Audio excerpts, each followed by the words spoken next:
Hey everyone, welcome back to the IHC Craft Room. Today is live number 6 of the Sweet Summer series. I totally started listing out what the project was instead of saying that it's part of a series. So it's part of the Sweet Summer series. It's live number 6, and we are going to be painting ourselves a gorgeous beach landscape. Or seascape, I guess is what it's called. I've never actually done this kind of dot painting before, so we're gonna do this together. I have an idea of what I want to do, but we'll see. Okay, so I'm gonna be using this. It's almost like a 10-inch round wood blanchet board, basically, that I got from the dollar store. This was $4 for a pack of 6. I haven't found them at this price in a long time. I don't think I've seen them in a long time. But we're going to be using one of these because this is the perfect size to use as a decorative sign on a wreath. So we're going to actually dot paint the sign today, this gorgeous beachscape, and then we're going to use it on a wreath next Saturday at 2 p.m. Eastern Standard Time. So join me then if you'd like to see how this all plays out. But for today, we're going to work with one of these. And I'm going to start off by painting one solid white, okay? Now, this is 100% because of how dark the cardboard or the board is. It's a solid board, but this brown, and it's super smooth, makes it really hard to cover with like a colored paint. I find that it's easier to have this layer of chalk paint on it. So I did a layer of this folk art home decor chalk paint in white Adirondack, and I let it dry really well. And now we are going to paint on basically the blue sky that's going to lead into the ocean that'll sit around here. And then we're going to do the beach down here. So I have one just like that waiting off on the side. I'm going to show you what it looks like. Okay, so we're going to dot paint on this one today, but we're going to make this happen on here together because this is one of the first times I've ever done this, as I said. So I'd like to show all the steps. So I'm going to start with a piece of parchment paper because I'm very messy and I don't want to get my table all messy. Everybody scoot. All my paint is too close to me. Let me live. I need some room. Okay. So this off to the side. So what we're going to do is I'm going to be using some tropical blue acrylic paint and mixing it with some white. Now I get all of these paints from the dollar store. This Deco Art Crafter acrylic comes from Dollarama. And these Acrylic come from Dollar Tree, which, by the way, they don't sell anymore. I'm very upset about it. I don't want to talk about it. They still sell paint, but not that brand. And I haven't tried their new one yet because I'm still angry. Okay, let's not talk about it. So we're going to give these a mix so that we can get a really nice baby blue on top. And then we're going to use this cashmere tan and white to lighten it up a little bit. And we're going to make like a sand at the bottom. Now, I've already made these colors because I already painted that base. So I want you to know what's in them. And I'm not going to make more paint because I don't really need it. We're going to make do with what we've got going on right now. So I'm going to start off by painting on the blue. I think what I'll probably do, I want a paintbrush that is decent sized. I think what I'm going to do is I'll do like a little wave down here. I felt like the amount of brown I put on the board that I've already painted that we're going to be using today, I feel like I could have gone a little bit less brown and more blue, like less sand, but it's not the end of the world.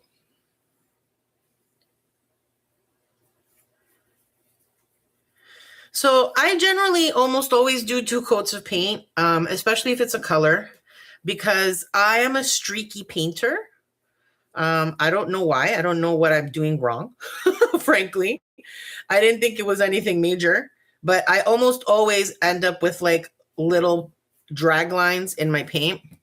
I don't particularly care, but it means that I have spots that are really well saturated with paint and other spots that are not. So I end up doing a second coat so that we don't have that splotchy kind of vibe, you know? Okay, so we're getting down to the spot where we want to do like the beach wave. So I think what I'm going to do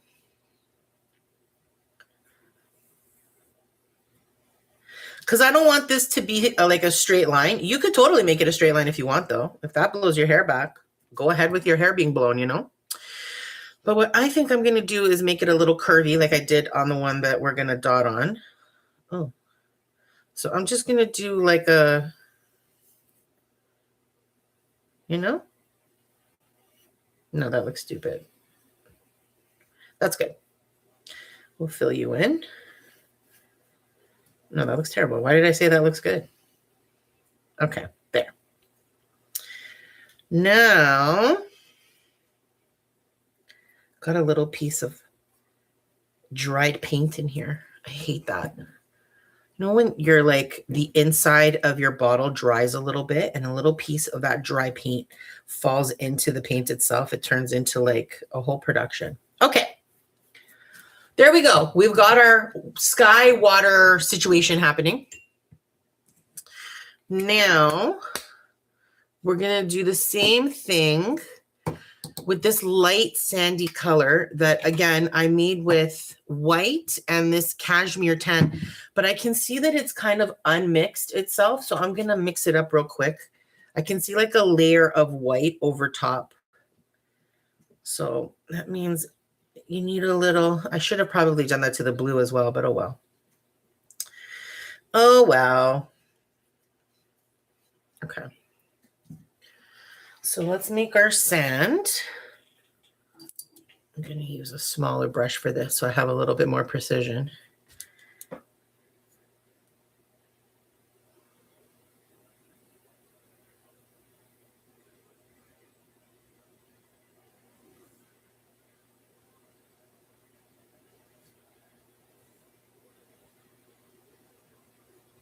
Stop moving.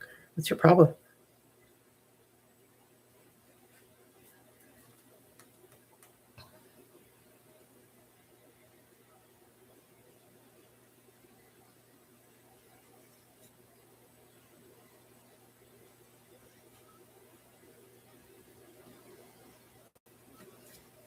What do you think? Yeah, I'm good with it. I don't want it to be like a perfect, I don't want it to be a perfect anything. I want it to look like a beach. But I mean, that's an easy enough thing to fix. If you don't love the way you shaped your sand, then just put another little layer on top and cover up the blue. It'd probably be easier, but I'd wait for the sky to dry first and then come back and paint your sand in to your heart's desire. But I think this is great. I think the number one thing for me was just to get the right kind of color. You know, I really wanted like a sandy brown for the sand, obviously sandy, and like a really light baby blue for the sky, because we're gonna darken up and lighten up this blue a little bit to make water. All right, we did it. All right, what do you think? Sky, seascape, beach. That's the plan. All right, so now that we've painted this part, I'm going to ski-daddle it out of the way so that I don't get myself all dirty and nasty. Pardonnez-moi. Scoot, off you go. Thank you, appreciate you. A pleasure, dry. Now, by the power of magic and the fact that I did this earlier, here's a dry one. Same concept, we did the same. However, an additional thing is included on this, which I believe is a must, and it is one of my top tips when it comes to dot painting. Always, always varnish your base coat. Whatever color you are using as your base, your background, whatever, always cover it with a layer of varnish. 2 thin coats would be best. And let it dry thoroughly, and then we're going to dot paint on top of it. The reason for this is because if we make a mistake while we're dot painting, which I do almost every single time, we're going to use a Q-tip to kind of clean that up. And in like kind of scrubbing or taking up the paint that we wanted to correct, we might end up pulling some of that color off of our background, which we don't want. Hence the varnish. The varnish protects that so that no matter how you mess it up, your background will stay in good tippy-top shape. This is also what I will use to protect my sign once I'm done dot painting. So I like to use this brand. It's called Liquitex Professional. This is their matte varnish, but you can use any varnish you want, whatever blows your hair back. This just happens to be the one that I always use, and I've always enjoyed using it. So now you know. All right, so let's get started. I think what we're gonna do, my plan is I want to have like a horizon line over here with like a darker blue. So we've got a couple of options here. Now this is the sky blue. I put the most white in here. And then these guys are like a little bluer, but not by much. So this is the sky. Yeah, I know these are not much lighter. So I don't want to go too much darker, but I'm thinking this is going to be our darkest point, like the main actual color of this bottle. This tropical blue is going to probably be my horizon side. I think so, yeah. I only have like a marine blue. Well, you know what? Let's try making a color out of this, actually. I've got, this is what I call my Toronto Maple Leafs blue because it's like a royal kind of blue color that I associate with the Toronto Maple Leafs, even though their actual professional color, I think, is a darker blue than this. But I don't care. So this was the sky. You get out of here because nobody's going to do this color or else it's going to get lost. I want to do like a darker blue. So let's use you because you're really light. I'm going to put about that much on the bottom. And now let's put some of this in here. This is called Peacock Blue. Same brand, still Deco Art Americana. Or no, not Americana. This is Craft Acrylic. Oh, there's something blocking this. Ugh. It happens every time, and I never get over it. I'm always not pleased. All right, let's see what we do with this. Okay, now we're talking. We got a different color going on now. That's good. That's what we want. We want different variations of blue. That's going to give us, hopefully, a little bit of depth that'll make it obvious that we're like, oh, that's a wave, and there's the horizon, and that's the sky. Like we want to, this is going to be just impressions of a beach. There is not going to be a lot of detail other than I think I'm going to put a little bird and maybe the sun. We'll see. Probably for sure the sun though. Okay, I think I'm good with this color as our like horizon point. Let me see them all together. So you're this. Okay. What can I use for that? Where are you? Oh, I'll just use this. So these are the strongest of the two in terms of color. And then we've got a bit of a lighter.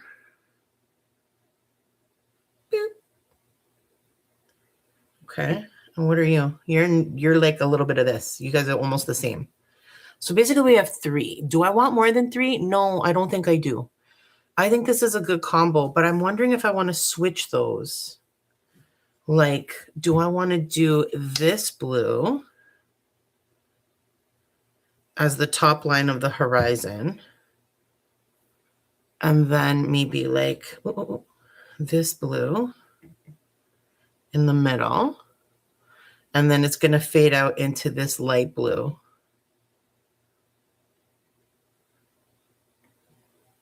Which is just a little bit darker than the background of the sky.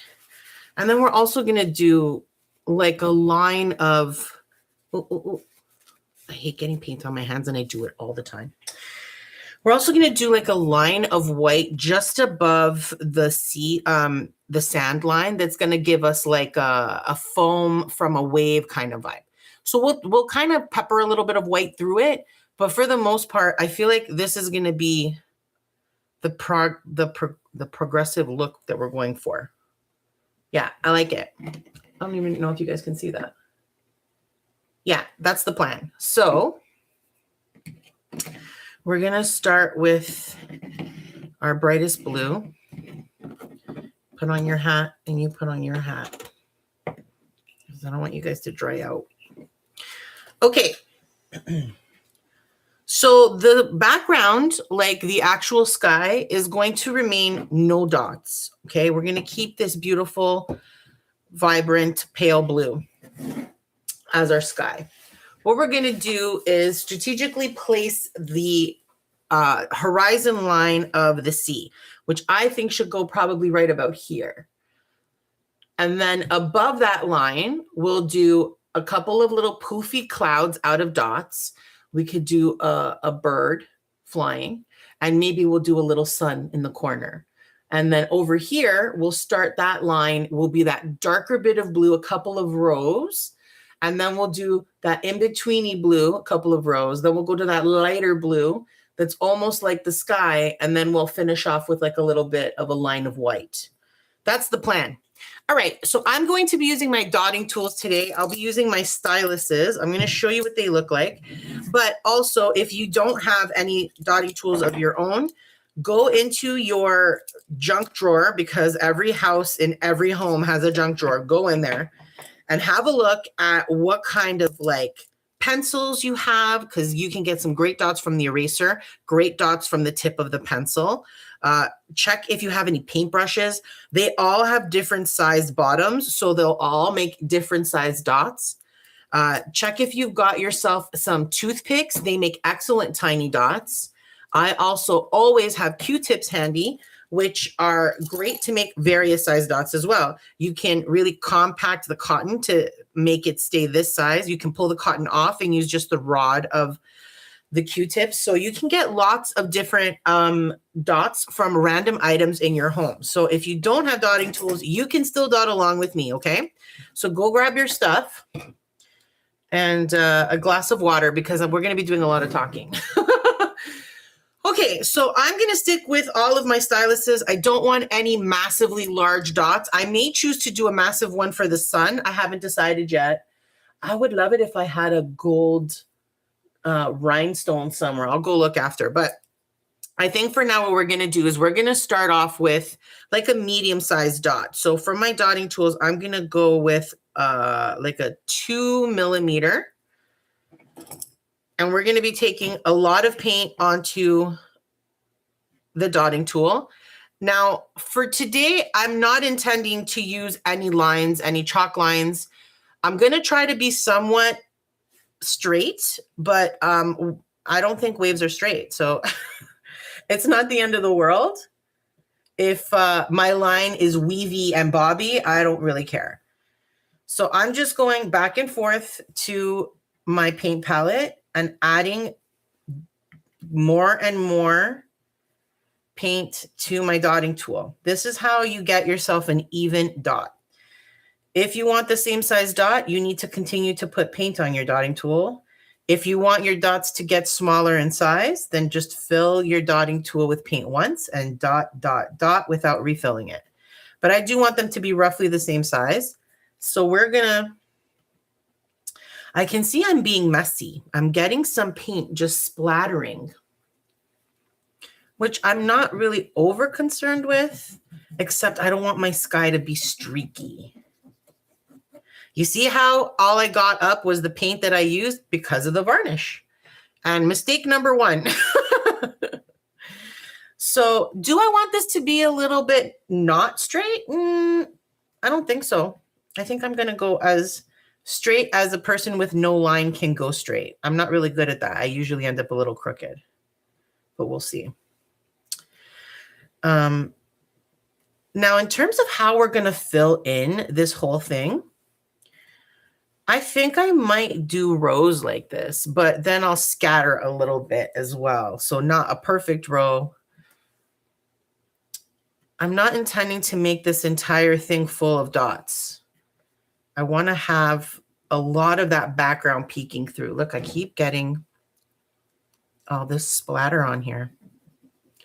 I mean, this happens every time I dot paint because I dot paint fast. So if you are new to dot painting and this is one of the first videos you're watching and you're like, oh, I don't know if I can do that. First of all, yes, you can. Secondly, I've been dot painting for, I don't know, I want to say about a decade now. So I'm not some fancy dot painter who's going to give you the most amazing professional, oh my God, you're going to sell this. No, I'm a beginner. I like being a beginner. I don't intend to go any further than where I'm at. I love what I do. I think I make some beautiful, fun things. I really enjoy making them. And I don't stress myself. Dot painting is not about stressing myself. That it's actually the exact opposite. The whole point of why I started dot painting was to not be stressed, because I worked for Satan incarnate at the time. And, you know, it's kind of hard to work for the devil. So dot painting really helped with my blood pressure. And I like to stick with that. So you'll see, you notice, you're looking right now, my dots are not butted up against each other like besties, right? I mean, they're friends, but it's like you sleep on your bed and I'll sleep on mine. You know what I mean? So why is that? Because I don't care to struggle to not get my dots to smash into each other and become a blob dot. I'd rather have the space in between and see that background color pop through. I like that look. And so I continue to do it. If you don't like this look, then you can practice getting your dots closer and closer to each other without them merging together. That is absolutely a skill you can achieve in dot painting as long as you take the time to practice and try. I don't particularly want to do that. Do you see, I'm going up. But if I come down now, it's going to be very obvious. So I'm going to try to just like, nothing to see here, folks. We'll just try to, it's fine. It's not a big deal. Anyway, what was I saying? This is a great way to practice as a beginner, your spacing and your colors. Oh, I get what I was trying to, where I was going, is that I dot paint very fast because I've been doing it for a long time. So if you're new to dot painting, what you really should be doing is going super duper slow. You want to take a deep breath in between each of your dots and focus on where you're placing them. That's going to be the way you're going to learn. Yeah, we got a little bit of a, but it's fine. It's fine. Hi, Maria.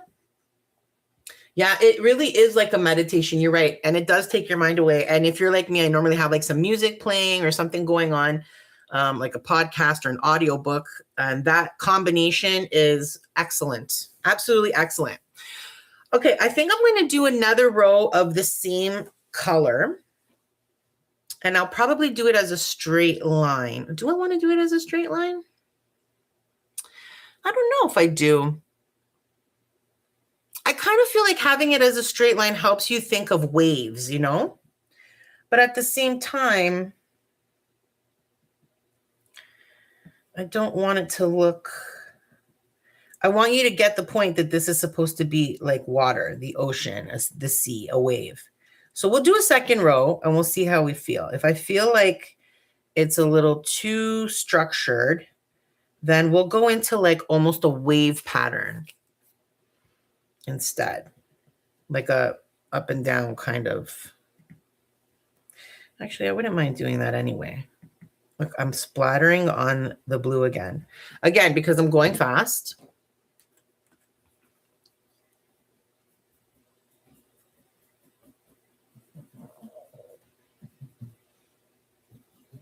By the way, this is a damp Q-tip, so you don't want to use it dry. It's not going to work as well. A little bit of spit goes a long way. Or you could be less of an animal and dip it into a little cup of water or whatever. But I mean, whatever. I got a whole abundance of free spit over here, so why bother? So you can see that I'm dotting, again, just a line. But I've started my dotting pattern in the space in between the dots from the line before. So we have two dots on the first line, and I'm putting my dot right in the center like a triangle. This is a traditional way of running lines in dot painting. This way you don't start getting these long columns of straight dots. Instead, they fill each other in like a pattern. Now, if you don't want the gap between each of your dots, like the ones I'm leaving, there are a couple of options that you can leverage. Number one, of course, is practicing to get your dots even closer together without blending into each other and creating what I call a blob dot. That's absolutely the first and probably the best thing you should be doing in terms of if you want to learn how to get your dots close to each other. You can practice on practice paper. By all means, go for it. I hate practicing on practice paper. I prefer to make projects, and they come out good or they come out bad or they look a little messy or whatever. But it's first of all, it's something fun that I can make. And secondly, I like looking back on those older projects and seeing how far I've come. And instead of keeping a bunch of practice papers, I'm going to look back on literally never. But again, do what makes you comfortable, but do realize that dot painting requires practice. This is not one of those things that you're going to do once and be like, oh my God, I'm the best dot painter in the world.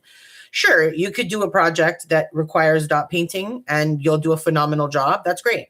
But in terms of mastering every aspect of dot painting, it's like everything else. You learn as you go and get a little bit better the more you do it.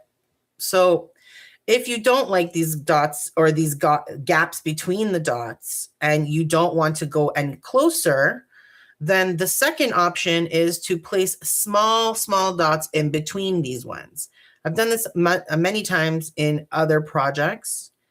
It kind of makes it look like a pattern, and it is beautiful, but it's absolutely not the vibe I'm going for this. So I won't be doing that here, but it is a way for you to fill in that gap by using a tiny dot, and it looks intentional as opposed to, oh, I'm not, skilled enough yet to get my dots close to each other. So if you ever want to make it look like maybe you're a little bit more advanced at dot painting than you are, add a dot in and it'll help. That's my rule, at least. Plus, it makes it look really finished. I feel like I need another dot over here, just on the edge. Good. Okay. I'm happy with that. I'm just reading what you're saying, Maria. Lady, you are full of info. Why, thank you. I never heard of practice paper. Really, any piece of paper that you want. I'm sure that there are actual practice papers out there. In fact, I've seen some dot painting artists that create them as downloadable, so you can practice a pattern on like a piece of paper. And by all means, there's tons of dot painting artists out there that have things like that. So go ahead and look for them, because I'm sure you'll find a bunch. But I find that stuff super boring, doing the same thing over and over again. I'd rather make something. So that's what we do here. Okay, so I would like to start moving into another color, I think. I think I might want to move into like an explosion of dots. I don't know if I want to keep going in rows like this. I got to think. Do we want to keep going in rows? Maybe I need to start putting some waves in a little bit, and that'll make it easier on me to see what I want. So what I mean by waves is kind of like following this. I actually think I want to do one more row like this. And then I think I'm going to start fading it out a little bit. And we'll bring in the second color. How are we going to do that? I don't know. Let's see. So this row, we're going to, again, go between the dots from the row previously.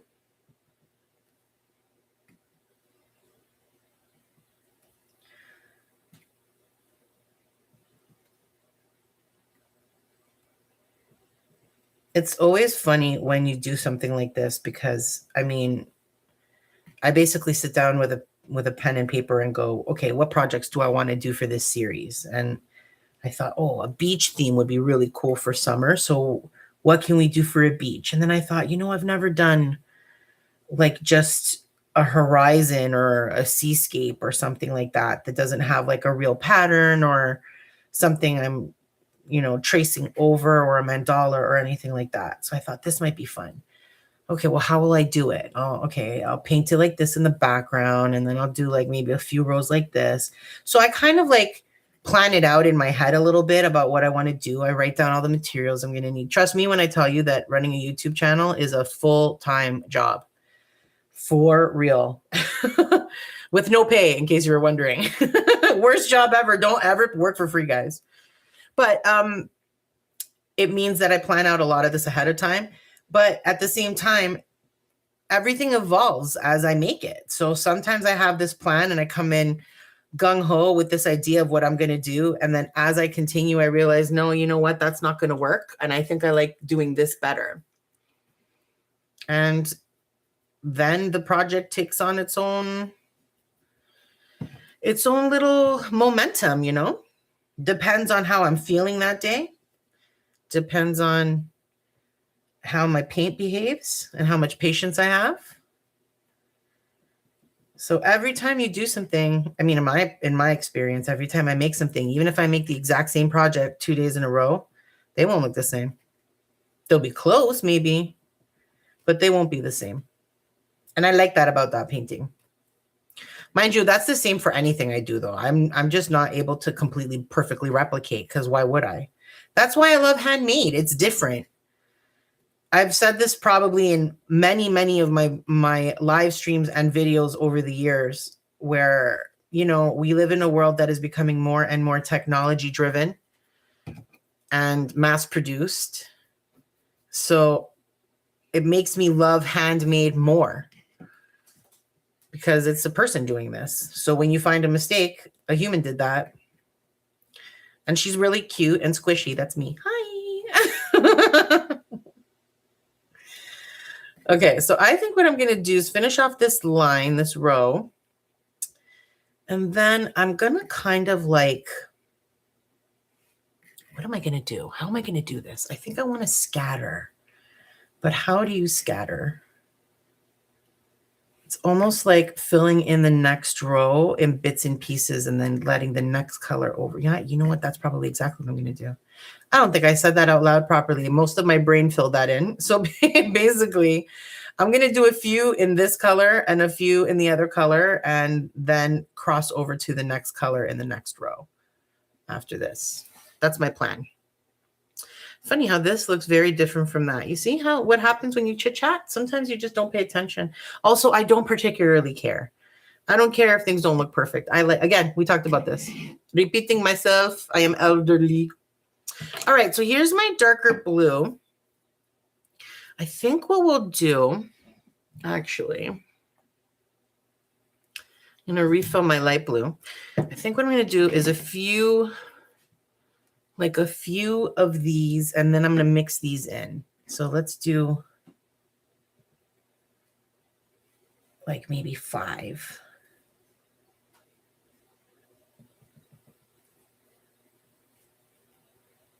Okay. Now I always have a damp cloth off to the side. You're going to see that I constantly use it to wipe off my dotting tool.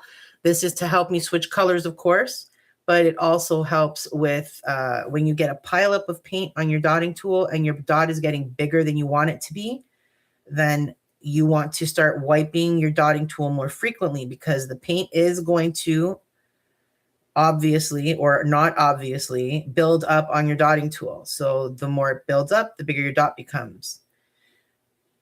Uh-oh. Okay, I think I'm just gonna start over here.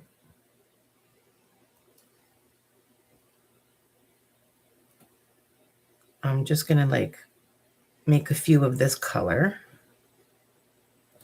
The next row is definitely going to be this whole color, but I do want them to kind of blend. Now I see I have 2 dots right here. I don't know if you can see them, but they're kissing. They're going, you're so cute. So they could eventually turn into a blob dot. I think that they will, especially if I keep moving my wood round. I don't particularly care. If it bugged me, I would go back with a Q-tip and try to wipe both of them up. But with how close all of my dots are, I can guarantee you I will end up taking out a bunch of the good dots too, and that's going to frustrate the heck out of me. So I really do pick and choose what errors I'm willing to correct based on how much destruction that correction is going to cause. And it's not worth it for this, in my opinion, so I'm going to leave it. But if it bugs you, go for it. I've definitely done it in the past. There was a period of time where I was much more of a perfectionist in relation to these types of things. And then guess what? I got over it. All right. We're doing really well. Oh, you're turning into a blob dot too, eh? Oh, well, with that in mind, then you can go to a completely different extreme. So if you start to notice, oh man, I'm getting a bunch of blob dots over here, but none anywhere else, well, just make one. Make sure you put 2 dots close together and they will touch, and then you've made yourself a blob dot. If you want to incorporate them into your pattern, you can. You know who's going to stop you? Literally nobody. So go for it. All right, I like it. Me gusta. Let's put your hat back on so you stay ready to dot. You don't like perfect nothing, eh, Maria? Good for you. Okay, so I'm going to go back to that bright blue again and fill in those gaps that I've left in place here. And then I guess I am going to just do this in rows. I hadn't intended to, but at some point we're going to kind of fade into, I do want to add like waves. So I have to plan them in if I'm doing it this way. I think I'm going to have to like make them happen right now and then work around them. That's probably my best bet. So I've got 2 blob dots here and none on this side. I might make some intentionally over here.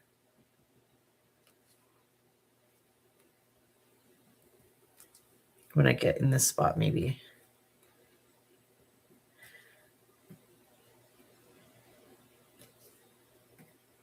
Let's see.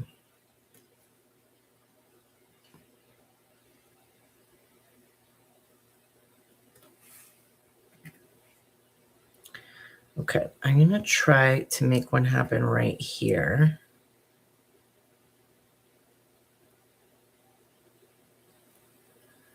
Why can't we be kissed? Kissy, kissy, kissy. Oh, they're going to start kissing. I can totally feel it. Come on, guys. Don't embarrass me. Everybody's watching. Oh, man. I really do amuse myself. All right. I am pleased with that. We are now going to move into the second row.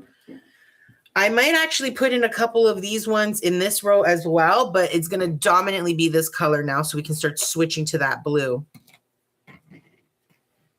Okay.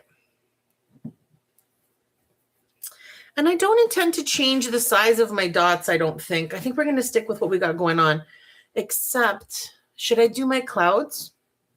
The problem with doing the clouds now is, not clouds, waves is what I want to do, is that my hand is going to rest on them. So let's do one more row first, and then we'll add in a few little waves. Yeah, this is, you see what I mean? I ended up making my sand a bit bigger than I should have. I actually should have made it only about here. And then this could have been blue. The problem is if I try to cover it with the blue, like repaint it, it would have been a lot of effort. And I was like, it's not the end of the world. So you're hanging out in a bigger part of the beach than intended. So what? Your life is so hard. Boo-hoo, I'm on the beach. Like, really? Have some perspective, people. All right, so we've got our darker blue. This is the same peacock blue that we used for the first 2 rows, but we've added in, no, I lied. This is the first 2 rows is tropical blue, that vibrant light blue. And now these rows are a combination of that tropical blue and peacock blue. Uh-oh, I'm going to get another blob dot if I'm not careful. Now, does it always result in a blob dot if you have your dots too close together? No, it actually is not so much, well, it is about the proximity of the dots, of course, but it's actually more about the consistency of your paint than it is about where you've placed your dot. Now, there are lots of dot painting artists who use a much thicker bodied acrylic paint. So you'll find them in tubes as opposed to these bottles from the dollar store. You're also not going to find them at the dollar store. You're going to end up buying, you'll buy them most likely at craft shops or I guess artist places and stuff like that. Those are like more high premium paints. They last a long time as far as I know, but they are also much more expensive. And you would almost always need to blend them with something. So some kind of medium or something to get to the texture that you're looking for. A perfect dot painting texture is if you can leave a peak in your paint when you're stirring it.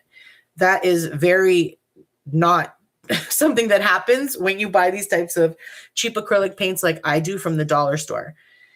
But again, I'm doing this to chill, so I'm not about spending a crap ton of money on it. And trust me when I say I spend a lot of money on my channel because I'm at this point not monetized, so I'm not making anything from it. So everything is always out of my pocket, which means I am constantly being very cautious about how much money I'm spending. And I do all of these projects based on things you can get at your local dollar store, always, because that's where I shop. It's 2026 and the economy is garbage right now. And I think everybody is feeling really freaked out and upset and unsure of what the future holds. And so we dot paint. Straight up, that's all we can do. We dot paint. We try to chill, listen to some tunes that make you happy, hang out with people who put a smile on your face, and hang on for dear life. We'll see what the future holds. But so it turns out I didn't put any of the other blue ones in here because I was too busy yapping. So guess what? We're not going to put a blue one in there. We're going to stick with what's going on. This is going to turn into a massive blob now. Those were the ones that I tried to make kiss, and they're doing more than kissing. They are fornicating. Like, you guys need to get a room. That is way too much blobbing. So I'm going to ignore it and pretend it's not happening. And we'll see what we're going to do with the next row. I'm thinking for this row, we're going to start maybe fading into, do I want to do one more row of this? Or do we want to start fading into an even lighter blue now? Well, no, I don't want, I want the lighter blue to be a big portion of the center. And then we'll do some white near the bottom, I think. I think we're going to do one more row of this color, and then I'm going to move on to a lighter blue, and I'm going to mix in some waves now. I'm using a ton of Q-tips today, all because I'm splattering paint everywhere. It's okay. Oh, no, I got some on my sand. I haven't been paying attention, and I let it dry. Come on. I mean, at the end of the day, it's not a big deal. I can cover all of these with dots, but, you know, if Mary doesn't stress a little bit, it's just not a good day. All right. So we're going to start this row. And then what are we going to do? Am I going to start adding some white in here?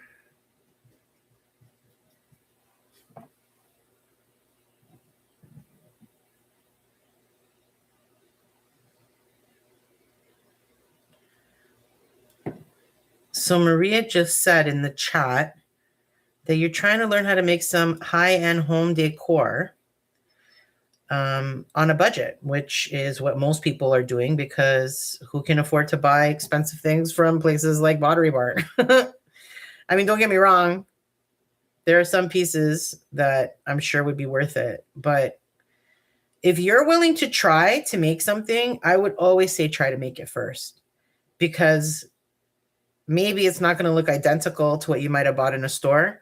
But I mean, then you can say you made that, which in my opinion is super cool. So, but then of course I would think that I make stuff. I think the number one thing I would recommend in terms of learning how to do any kind of artistic or creative thing, whether it's dot painting or making a wreath or making a candle or something like that, is when you're doing it, pretend you're an expert. So act like everything that you're doing is the perfect thing you could possibly do. Like any expert would have done that in the exact same way you're doing it. Because from my perspective as a beginner, the number one thing I lacked was confidence. And I was so concerned that somebody else would see my project and be like, oh my God, did you make that? It's so ugly. And I'll be like, yeah, so is your mom. I don't know. Like, whatever, bro. But like after a bit of time passes, you get to a point where you become comfortable with what you're doing and you don't really care what other people think. Let me tell you, I make lots of things that I think are not very attractive. I'm like disappointed with how they turned out, but it doesn't matter because I made it for a completely different reason. Partly because I wanted to make something beautiful and partly because I wanted to kill some time. And, you know, we did all those things. So fait au complet. Well, I caught you guys just in time. I'm getting slowly higher and higher on the screen. All right. We're going to do this last row, and now we're going to start putting in our waves, I think, because we are running out of real estate. Now, I'm going to do the same kind of process on the sand at the bottom with like a darker brown.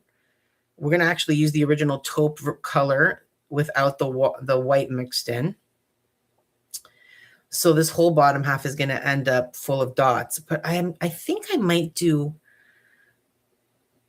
the sand, I might do in waves because I'm going to follow the line of the sand. So that'll be cool.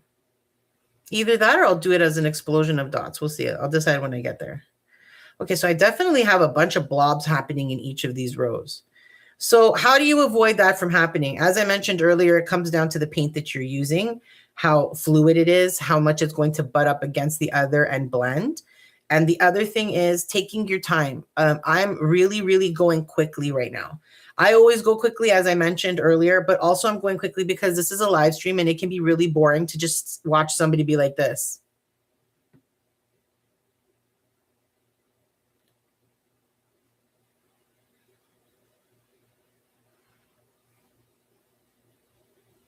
Right? It's not as fun, is it? No. So I try to like speed it up a little bit. And that can often lead to what? Blob dots and messes and stuff like this. I don't particularly care, but if you do, take your time and you won't have the same problem. That'll be fine. Okay, let's do a little bit of white. We're going to start adding a couple of illusions of waves. Let's see if we can make that. Oh, a little piece of crap just fell in there. All right, let me get a little sip of water before we begin because we're talking about water and it's making me feel very dehydrated. All right. Okay, so let's do, I think I'm actually going to size down my dots for this. I'm going to use the same dotting tool, but I'm going to flip it over and use the top. All of my dotting tools have the same size top, which I believe is a 1.25 millimeter. But I got my dotting tools off of Amazon. If you get yours from Amazon, I highly recommend you pay attention to what the listing people say, because not all of these, like, it's not like if you see another dotting tool that is pink in color, it's going to be the same size as my dotting tool. It won't. They might all be roughly the same colors, but they are not the same sizes. So you have to make sure you check what the manufacturer from the particular brand you bought is saying about it. Okay, so should I do this like a little, this one I'll do like a line, a short little line.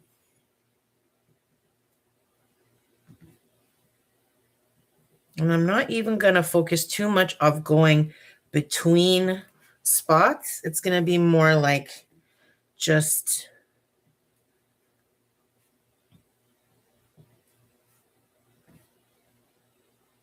making little wavies.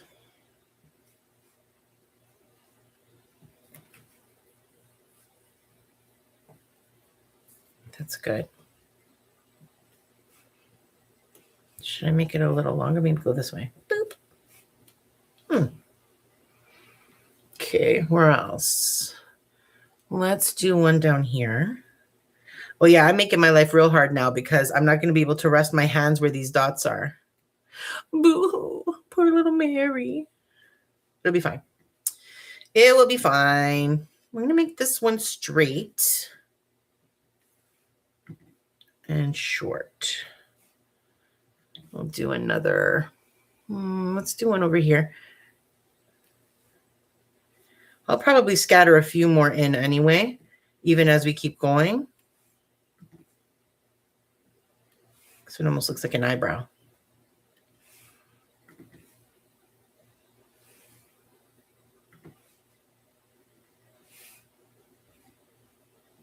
Okay.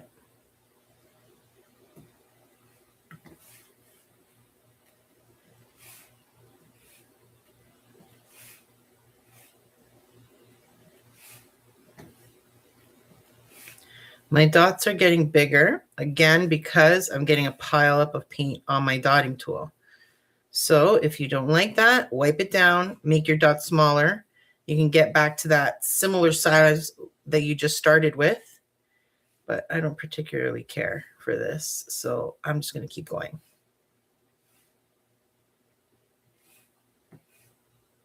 Okay. You know what? I'm not liking that this one's straight now. I was thinking about putting another straight one in, but it almost feels weird. So let's turn that into something less straight.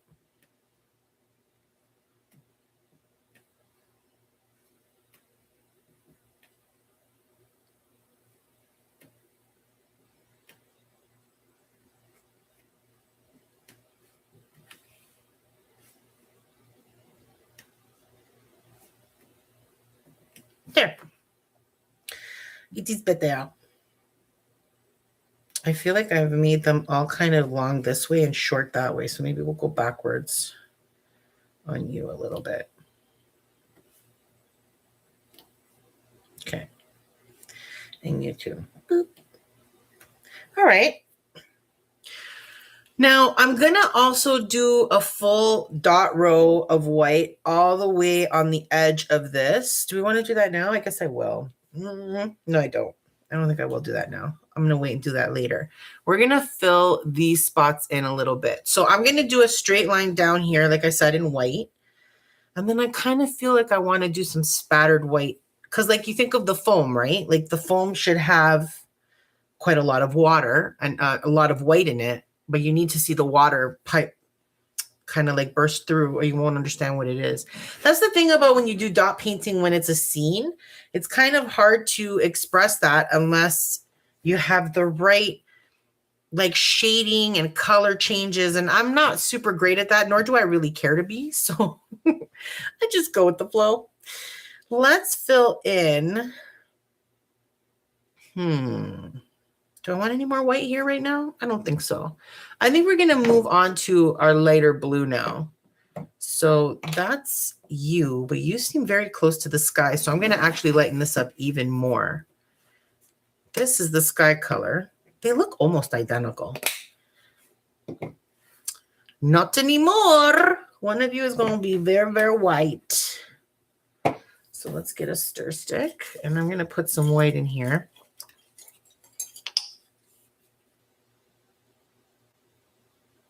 Quite a lot of white. We'll see if we can get a really light blue.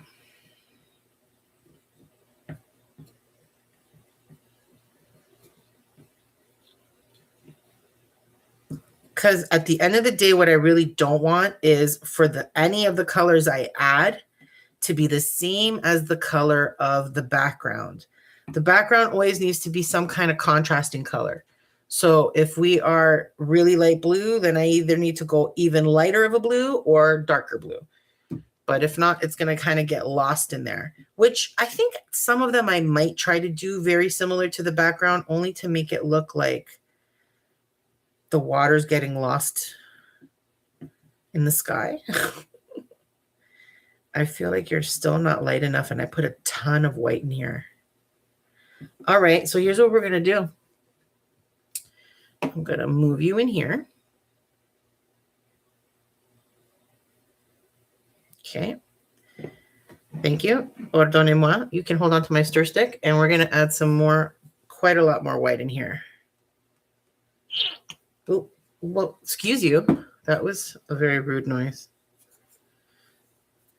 Okay, move you. And let's see what we can get out of this now.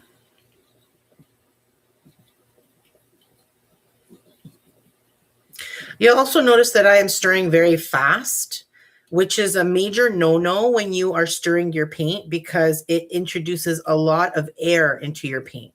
So you're going to have bubbles and things to deal with. So option one is to stir slowly and not have bubbles and be very chill when you're painting. Option two is to stir frantically and have to pop bubbles later. So that's what I normally go with because I want to.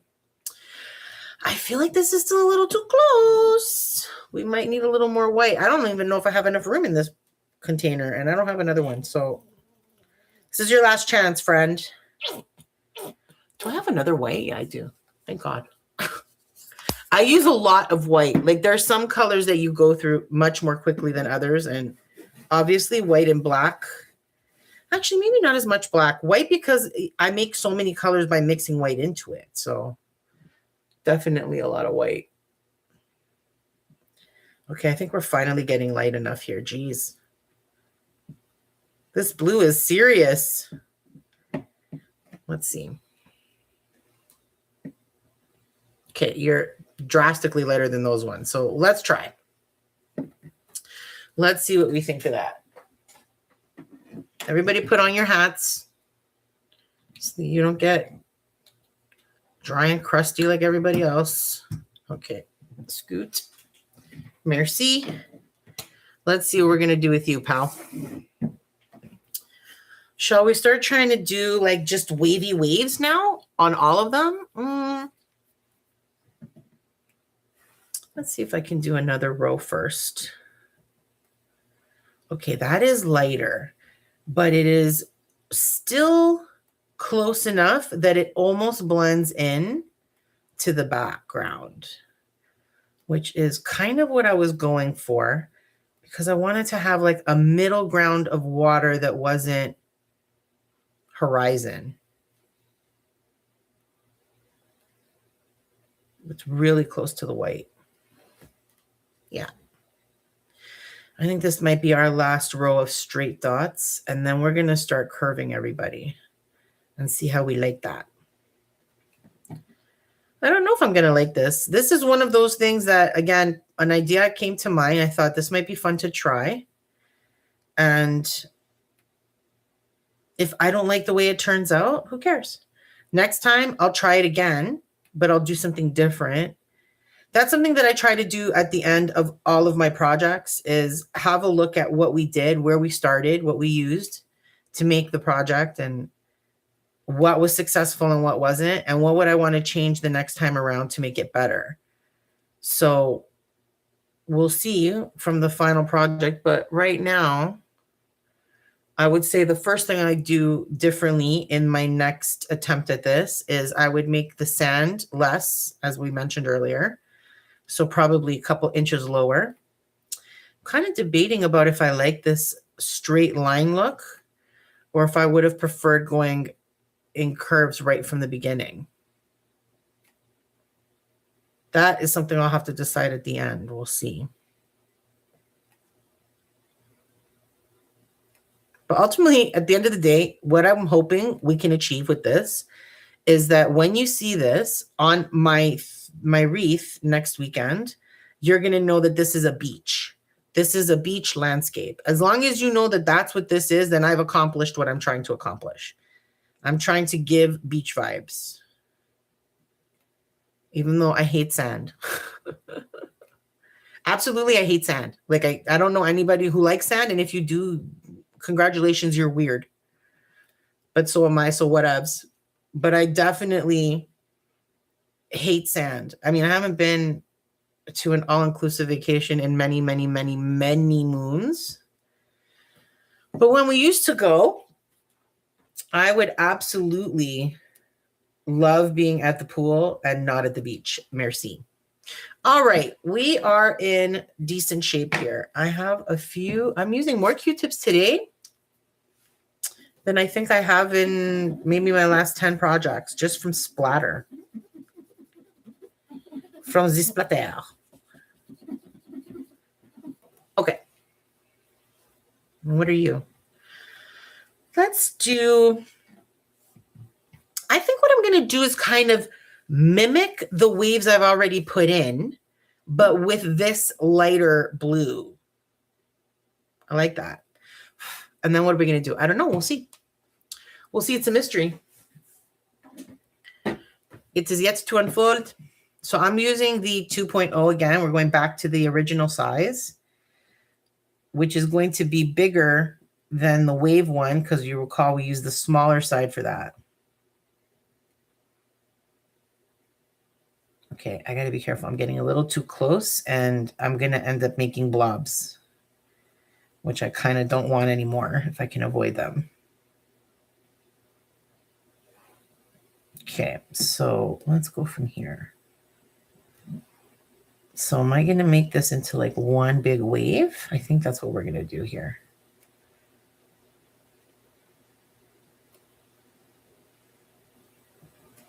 Ooh, I got a gap I don't trust.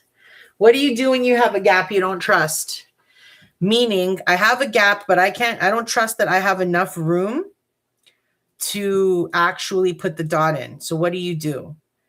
Well, my rule is really simple. If you're not sure if you can fit the dot, then put nothing there. Leave it blank and empty. And if it's obviously an empty spot, it's going to bug you. So when it's dry, you can go ahead and fill it in, because then you won't have to worry about it bleeding into the dot on either side. Even if it overlaps the dot on either side, at least they won't turn into blobs, right? So if you wait till that point, you're fine. But I think I'm going to do an outer wave here. Almost like I'm going to encase these white dots and surround them with these little light blue ones.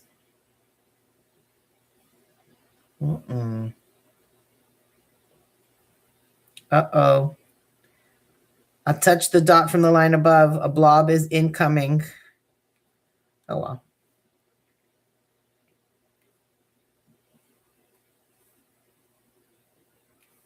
So I think now we're going to just start doing, I kind of like the idea of just doing random waves now.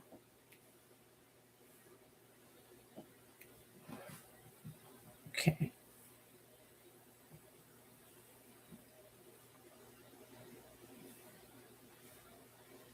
So I'm just going to build up on each of these waves by going into the space that we've left behind. And I'm just going to keep following that curve down now. We'll see how that looks. Now that's going to be a little tricky because everything's wet in here. So I'm actually going to leave a couple spots and follow what I said as my rule of, if you're not sure, then leave it. I'll come back to it later and fill it in if it bugs me. And if it doesn't bug me, then it didn't need to have a dot there in the first place. So we'll just leave it.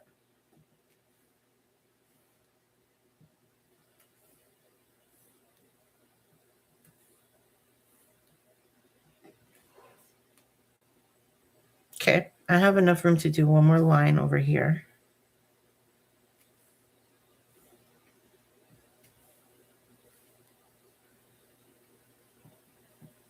I have a lot of paint on my paintbrush, or on my dotting tool right now. All right, that looks good. I like that. So I'm going to do the same thing on this side. We're going to follow the line of our wave.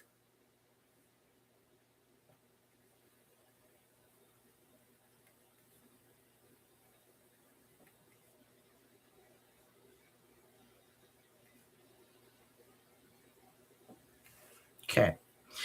I think I'm going to do that around all of them, and then we'll fill in some more because I might end up saying, hey, you know what? I need another wave now.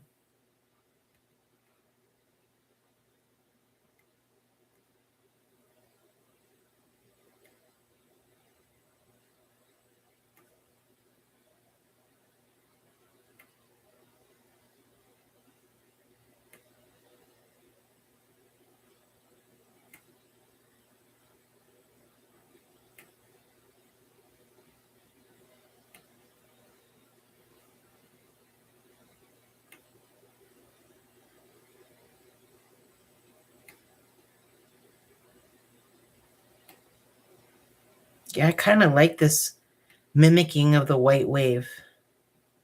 I feel like it gives it, like, I don't know, more body, I guess. Body, yaddy, yaddy, yaddy. Oh boy. Let's go down so that we get a really good peek out of that. And then hopefully these ones are going to start now having more. Okay, let's start from here.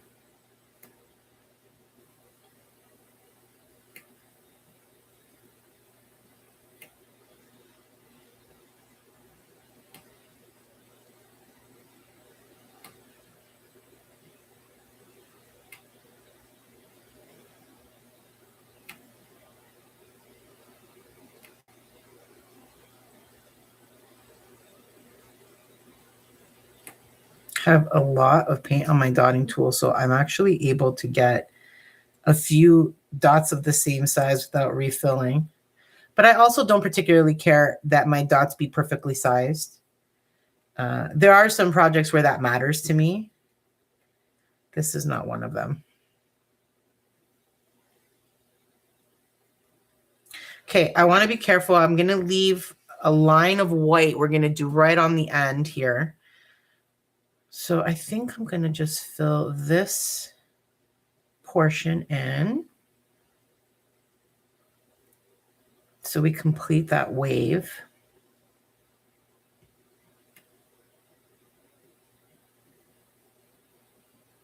Okay.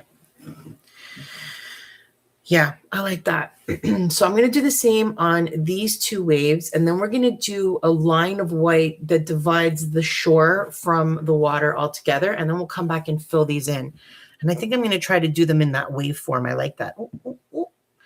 Always be aware of when you have paint on you, because it is very easy to mess up a project unintentionally by putting your finger somewhere you shouldn't. And isn't that a life lesson in general? Always pay attention to where you put your fingers, folks. You never know. Okay, so I'm dotting over the line above it. I don't know if you can see that. The line above it has mostly dried, and I don't particularly care about my dots overlapping. This is not that type of issue for me. For this kind of project, it's more about the general vibe than it is about precision, in my opinion. I have plenty of other projects where it is more about being precise and making mandalas and making the patterns identical. But this is more about, I don't know, do you feel like this is the beach? Does this look like a beach scene to you? Because if it doesn't, then you're not getting the vibe I'm going for. But if you're like, oh yeah, I can see a beach in that, then yes, we're here, girl. We made it. We did it. Okay, let's do this side.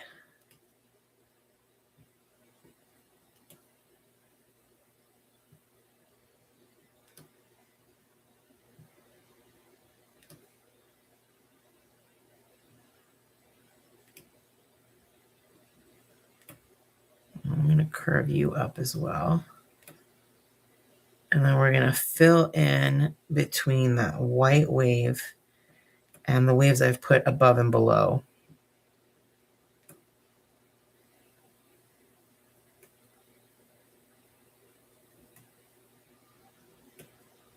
And let's get in the center there. Now this is going to be tight. So if you find that you're trying to get a dot into a spot where you think it's just not going to fit with the amount of paint you have on your dotting tool, then the next tool that you have available to you is surface. How much of the surface you touch. When you put your dotting tool flat on a surface and you put full pressure on it, you're getting the full size of that dot. But if you only barely touch it, then you're just barely touching the paint to it, you're going to get a much smaller dot. Touch it a little bit more, a little more pressure, a bigger dot. A little more pressure, a bigger dot. And then the biggest dot is going to be full pressure, right? So if you find that you want to get into a spot and it's just a little small for your dotting tool, remember that you can manipulate that with how much pressure you place and how much you actually connect your dotting tool to the surface. But I wouldn't stress personally, if you can't fit a dot in that spot, just leave it, let it dry and come back. To me, that is a way better way of dealing with it. I seem to have made myself a whole line of blob dots over here.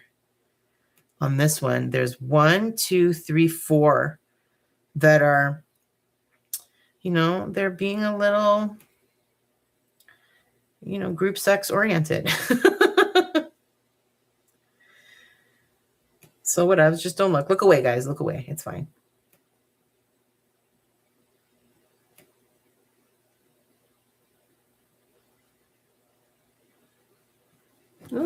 I have a tendency to go higher and higher.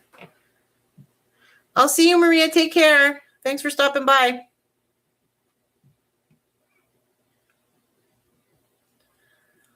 Okay. We are doing great. I'm thinking I might actually, I don't know, do I want to fill this in lines or do we want to do some explosion of dots now? to like complete these now that we have these waves in place. You know what? I'll finish this wave and then we'll look and decide.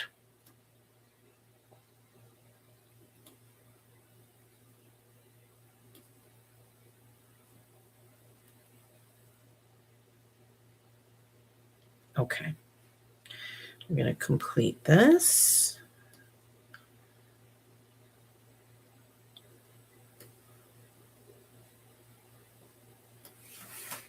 All right.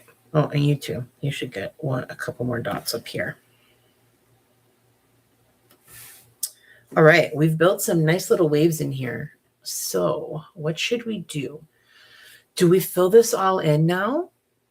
I think I'm going to do my row of white dots first, and then we'll come back because I have enough room now that I don't have to worry about pressing my finger onto something I shouldn't. So put your little hat on. I think this white paint might be a little dry, so I'm going to add some more on top.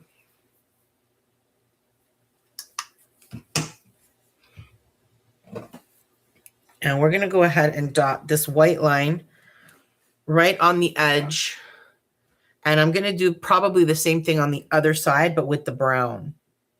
But I want this to be white to give that, you know, the wave crusting the sea or crusting the sand of the beach.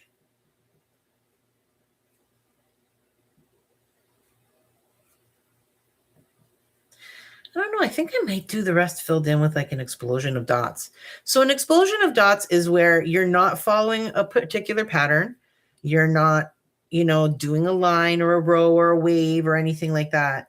What you're doing is just placing dots any which way in like an explosion of dots. That's why I called it that. I do that in a lot of my projects, especially some that I used a chalk transfer where I want a specific image.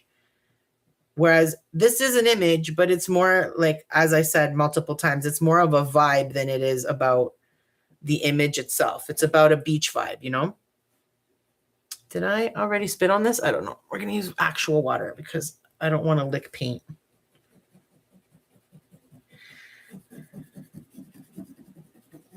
Man, I am really doing a lot of splattering today. Again, I'm only doing this so that I have more artistic license when I get to the sand portion, because if not, I could just cover this with, you know, a brown dot.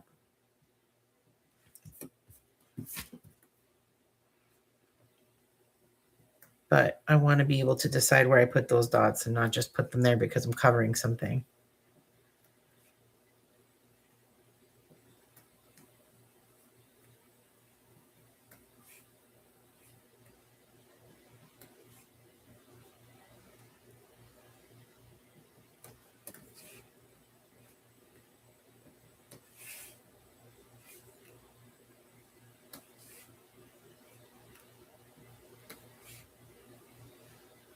Yeah, you can really see those blobs, can't you? I'm thinking I might try to make some more just to kind of make it look more blended in.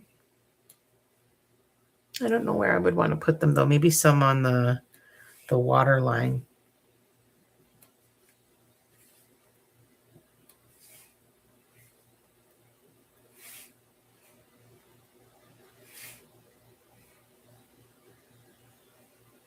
I'm just reading the chat. I try to make sure that I look up and see if anybody's chatting with me, because it's really easy to get focused on what you're doing and forget that there's people making comments, and I want to be able to answer if you have questions or advice or anything. Or you just want to say hi. I love saying hi. Hi.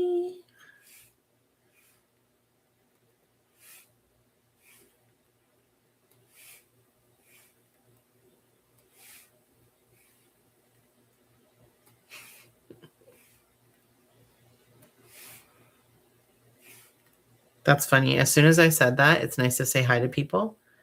One of the people that was in this chat like dropped out. Somebody who was watching live was like, yeah, screw her. I'm out of here. She just said hi to me. Later to her. And they just left. Well, apologies. Very, very weird. All right. We've done our foam row. I don't think I want to do any more rows. I think we are going to actually really do the explosion of dots with that blue to fill this in. I think that's what we're going to do next. So let's do that.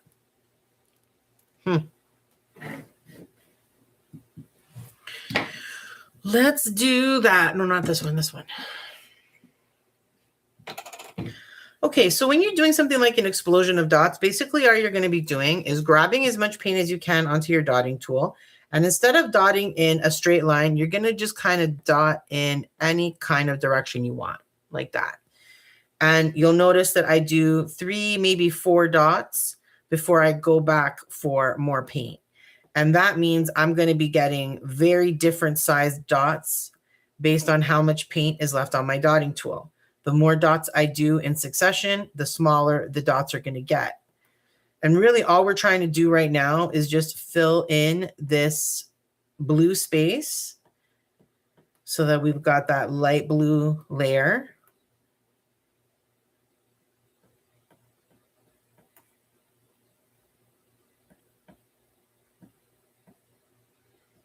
So when you're doing this type of, oh, I just put my finger in the paint. I felt it immediately. Immediatement. It's actually the very, very last dot in the corner. So I'm actually not worried about it. And it doesn't look that messy. So I'm going to leave it alone. But another reminder to me that things are wet over here. So be careful where you rest your fingers. What was I saying? Yeah, when you're doing this type of technique, the explosion of dots, you have to be extra careful about making sure that you pull your dotting tool up and you don't drag it from one dot to the next. And the reason I'm saying that is because if you're not careful and you drag it from one dot to the next, you're going to end up with a bunch of blob dots in a row. So to avoid that, make sure you're really lifting your dotting tool and you're not dragging the paint around with you. Okay. We're not going to do a huge fill in like I would have in other projects with the explosion of dots. Usually when I do the explosion of dots, we do multiple rounds of it. So round 1 is with the biggest dotting tool that you're going to use. And you place as the biggest dots that you're going to probably have in that section during round 1. And then round 2, we start using smaller dots to fill in. And round 3 is when we do micro dots, like the tiniest dots you've ever seen to help kind of fill in the pattern and the color that you need. But since we've got this colored background that is the same color of what we're using, like we've got a darker blue versus the light blue we're using right now, I don't feel the need to fill in all of those little tiny crevices with these like multiple rounds. We're going to actually leave this a little bit more sparse because that background color is doing a lot of the heavy lifting.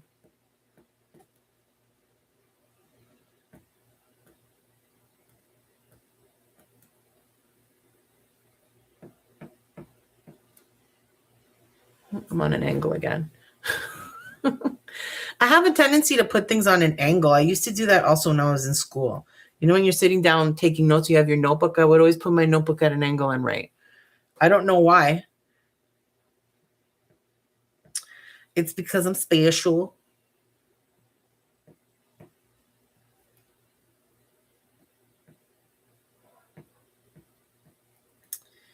Okie dokie. We are getting, I would say, mostly full over here. You see that? So we've got like a nice layer of varying dots all around, giving us a lot of different texture and depth as well, because we've got different sized dots kind of all congregating together.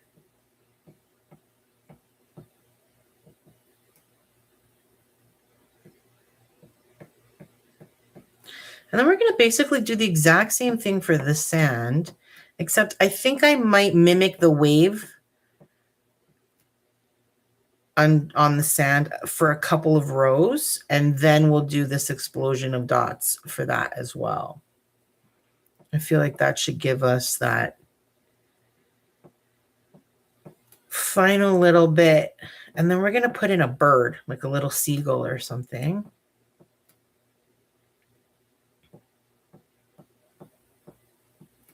And I'm probably going to do a really big sun. Like I'm going to use a dotting tool that's really large. One of my dotting rods probably. And then I'll just trim it with some smaller dots to give it that mandala-esque vibe.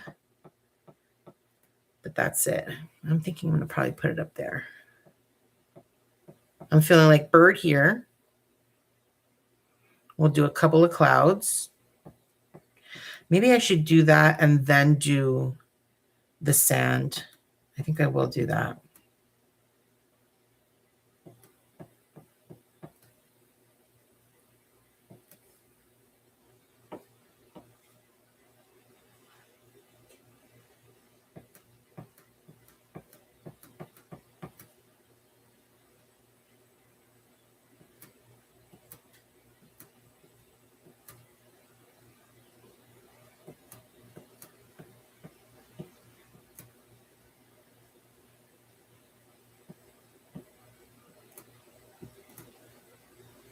All right, we are on the home stretch for this water section.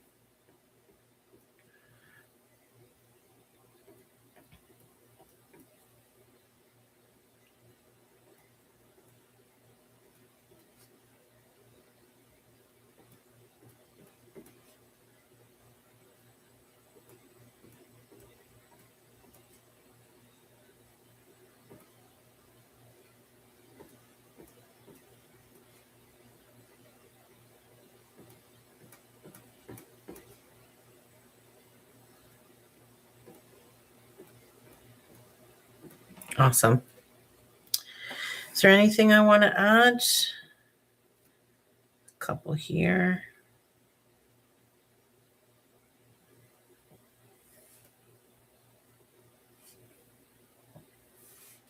Okay, I'm happy with that.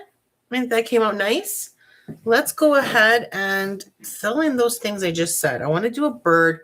I don't think I want to do the bird dot painted. I think I'm going to draw it in. I think maybe what we'll do is we're going to do some like clouds. How do I want to do these clouds? I think I'm going to go up in size. I'm going to use my 3mm dotting tool. This is the biggest dotting tool I have. And I think I'm going to kind of make them almost like a triangle, but like filled out and filled in, because, you know, they're clouds.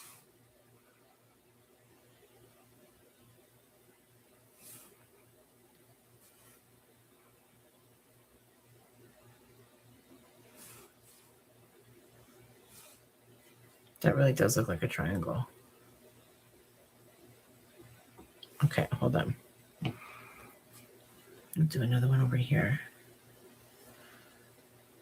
I'm probably gonna curve it out a little bit once I fill this in and see what I think of it.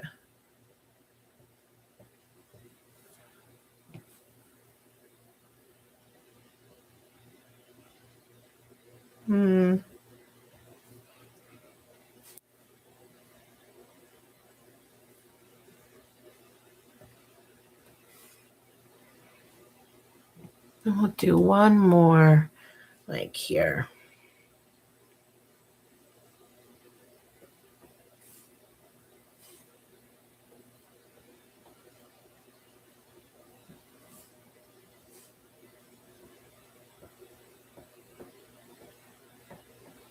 Okay.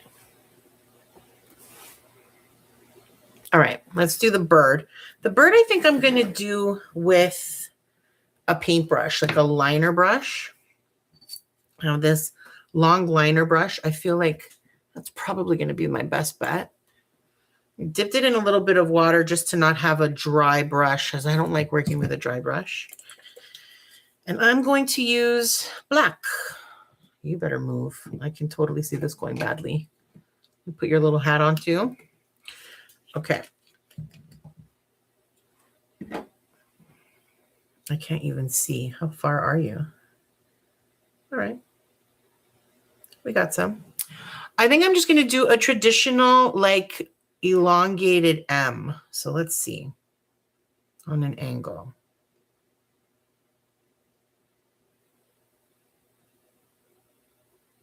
Beautiful. Yay. Should I put a little body? No, I don't think we need a body. You know it's there. Okay, I'm happy with that. Let's put the sun in place as well. Do I have my dotting tools here? Yes, I do. Brava Maria. Okay, so we've been using stylus types of dotting tools up until this point. These are stylus. They have the ball on each end. Now we're going to move on to what I call dot painting rods. These are flat on either side. I got this set from Happy Dotting Company. It's based out of the UK. A lovely lady. I got them through Etsy. I think she also sells them on Amazon, but she's got lots of great stuff. I also get my art stone molds from her, like my silicone molds. So check them out, Happy Dotting Company. And I am going to use probably the biggest one I've got. So what size are you? What's the biggest? We've got a... Oh, what are you? You look massive. Ooh. We got a 15.5. Is there anything bigger than that? No. I think that'll do. Okay. Merci beaucoup to all of you. Ciao, ciao. Look at how cute this little Tupperware container is, right? I got this at the dollar store and I was like, oh my God, you're so awesome for my dotting rods. Okay, so we're going to do the biggest size, this 15.5. You can see it's quite large. If you are dotting along at home and you don't have these tools, don't worry. You can use things like, see, this is a glue stick.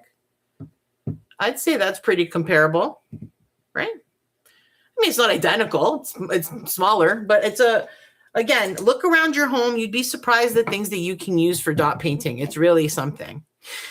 Okay, we're going to be using this bright yellow, and I happen to have it in a little container because I used this for a project I did yesterday, which was a pizza pan clothespin wreath.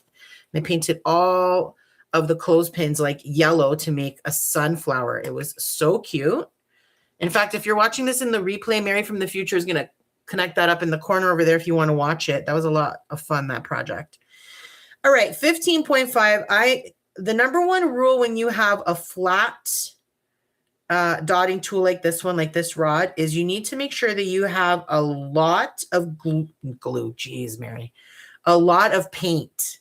Okay, you don't want to be touching the bottom. You want to make sure that when you're placing your dotting tool into your paint, it is coming away with a lot of paint on it, okay?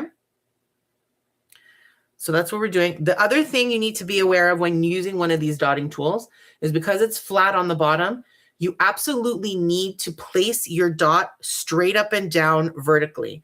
You can't come at it from the side on an angle because you will not get a full dot. It's going to not have enough surface. This needs to touch the surface completely straight up and down with even pressure to get a full-size dot. When you're getting big dots like this, it's not unusual for them to be a little bit warped. So you've got to be careful. I think we're going to go right here.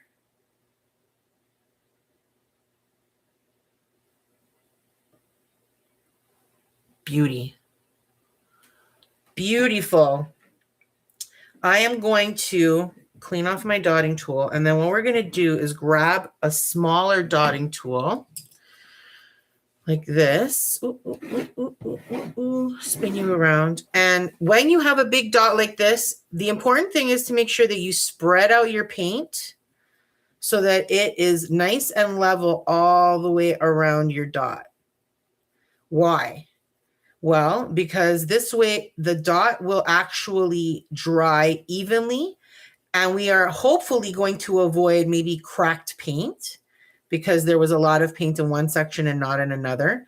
And also, like most things, it's going to dry from the outside in. So if you've got a lot of paint in the center of your dot, then that center is going to take much longer to dry. Everything around it will dry first. That's why you'll often see you get a crack in your paint. That has to do with the ambient temperature in your room and how much paint is in the center of your dot. So I can't control the fact that I am dotting in a cold room. So I accept that sometimes my dots are going to crack. But to help avoid that, this spreading out of the paint really does help. So now I'm going to go ahead and place dots all the way around it. I'm going to start with a smaller dot. I'll use the dot on top of my dotting tool, which is the 1.25. I need a little bit more paint in here, actually.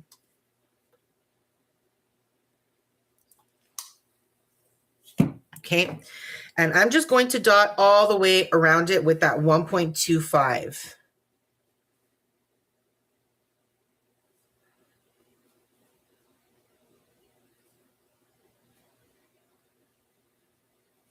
I think I might do 2 or 3 rows of this. I'm not sure. Probably 2. So we're using the 1.25 right now. Then I'm going to move up a size in my dotting tool so that we get a bigger dot on round 2. Or row 2 rather, not round 2.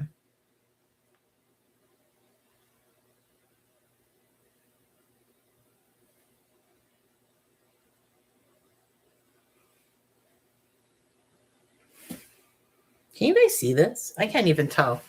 Sometimes my screen makes it look a little hard to see because of the lighting, but you can see that, right?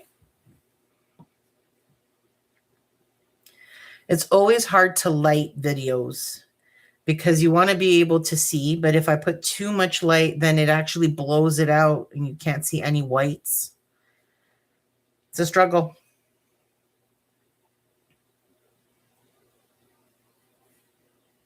Okay, I have room for one more dot right there. Beautiful. Actually, one row looks quite nice. Do I want to even bother with a second row? Yeah, I think I do. I think it'll look better with a second row. So let's do one more row. We're going to up the size. Let's see. What size do I want? We've got a 1, a 0.8, a 2.5, a 3. Okay, we're going back to the pink. I guess this is going to be a pink rod day. So the pink rod has a 2 millimeter on the other side.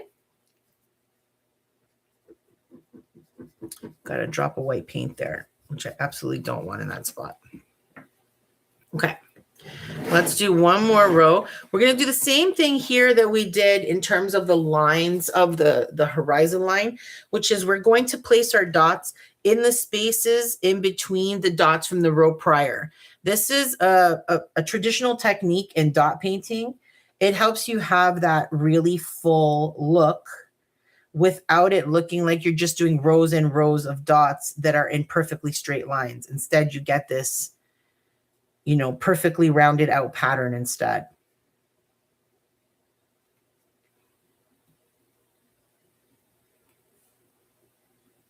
I normally turn my projects around and around as I work on them, but I feel like I don't want to do that right now, which is unusual for me. And the reason I normally turn my projects around and around is because I generally have a better sense of space when I'm looking at something straight on as opposed to upside down or from an angle. So I tend to always turn, especially if I'm doing something like a swipe or just something that's a more complicated shape than just a dot. I definitely like to be able to view it from face on, right side up. But we are doing okay over here.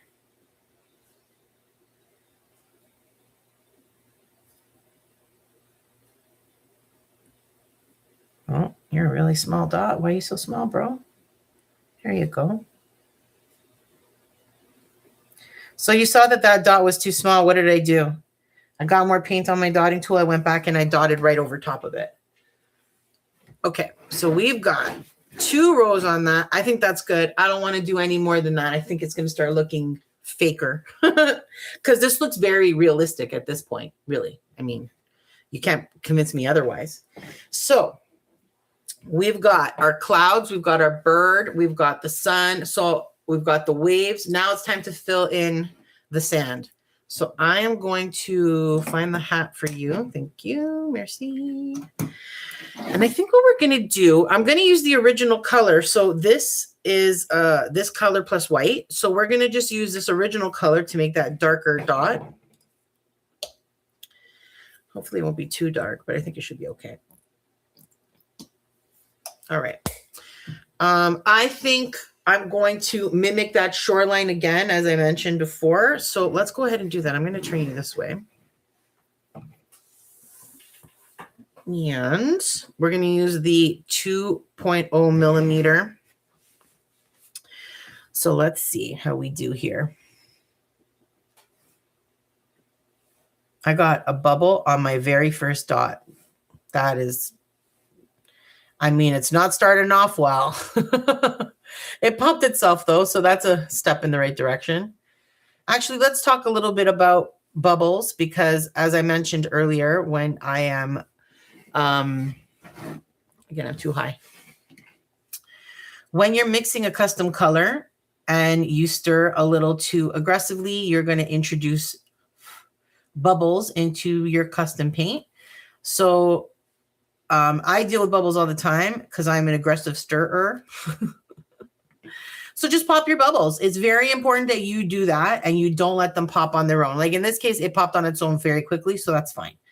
But you don't want to be like, oh, there's a couple of bubbles in my paint, who cares? And then keep it moving, because if your bubbles or your dot dries on its own and that bubble's still there, there's a really good chance that bubble is going to pop during that drying process. And it's going to end up popping when the paint is already quite dry, and you'll see the dot for eternity. It'll be stuck in your project.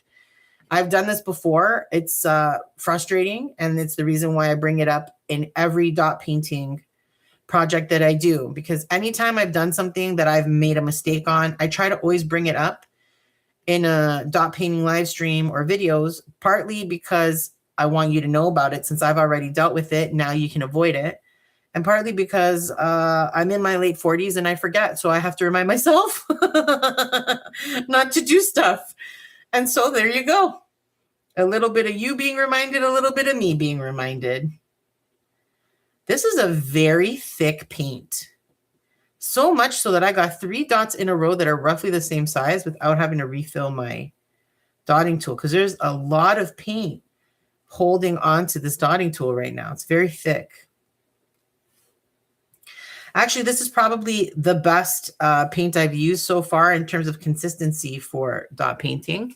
You do want to have a bit of a thicker paint. When you're dot painting, it's more ideal. It's something that you want to have that can keep peaks.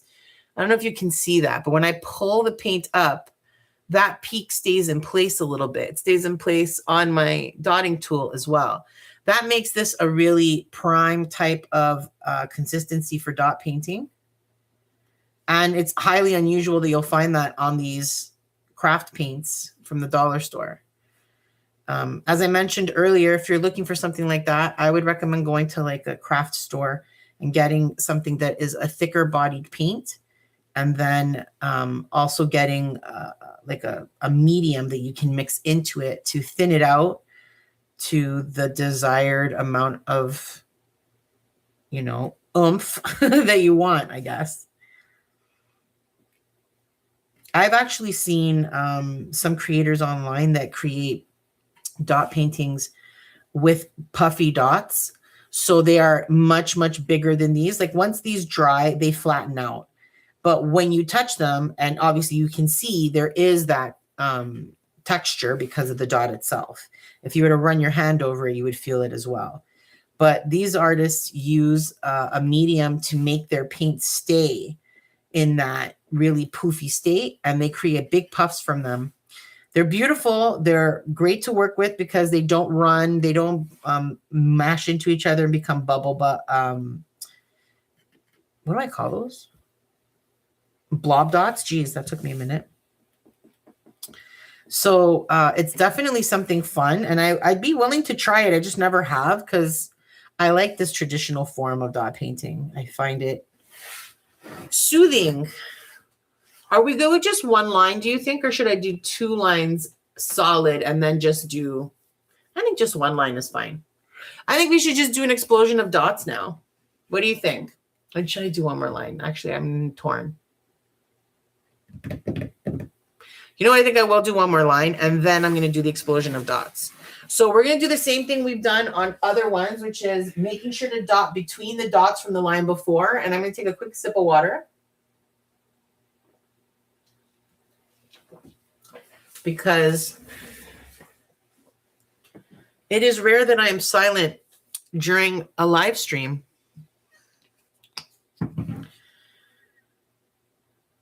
Uh-oh. Do you have a blockage or something? Oh, no, you actually do. All right, we got more out. It's okay. Everything's fine. Don't worry, guys. Everything's under control. All right, we're going to do the same thing in between.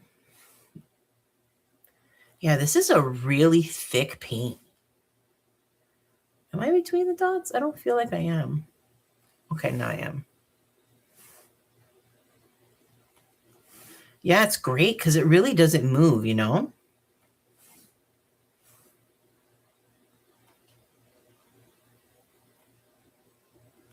Okay, there. I feel like I was off the pattern a little bit, but we're back. We're back in. Yeah, and because it's so thick, I get a lot of the paint on my dotting tool. You know what? I'm having a hard time getting between my dots with this. I need to see. Oh, I think I just made a block dot. You know, part of the problem is that that row before, the row that we just did, that top row there, I made the dots really close to each other. So that makes it a little bit more challenging to get in between the spaces, because it means that now these dots have to be close to each other as well.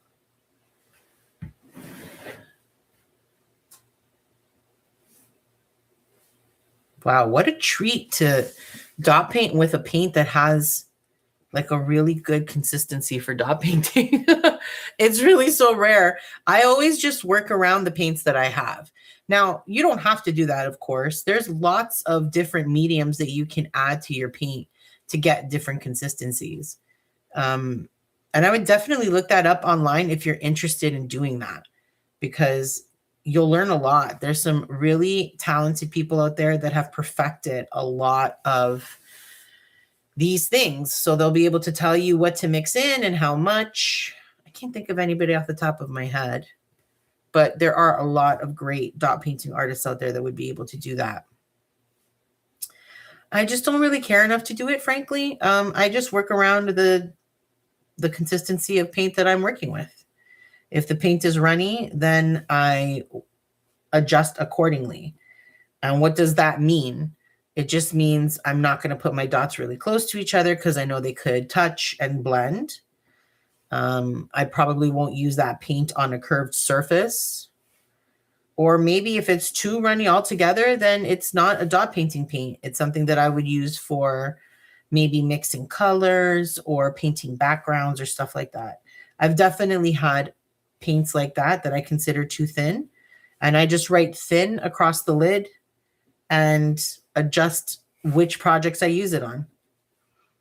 So, you know, doesn't always have to be that deep. Sometimes things can just be for fun, you know. It doesn't always have to be perfect. Okay, we are almost in explosion of dots territory. Once I'm done this row, we are going to start doing random dots in the sand.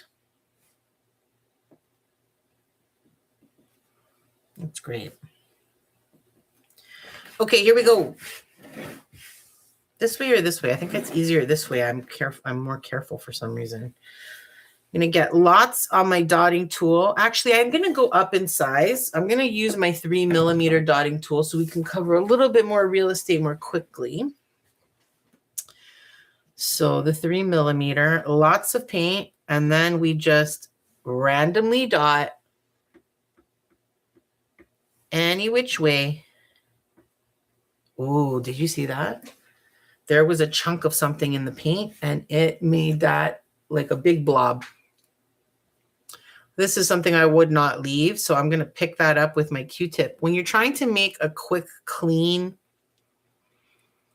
I recommend a moist Q-tip and then a twist and pull motion. That tends to work really well, especially if you don't have anything around you that you have to worry about. But if you do have something around you, like another dot that you don't want to touch, it's still a great way to go about it. The twist and pull up.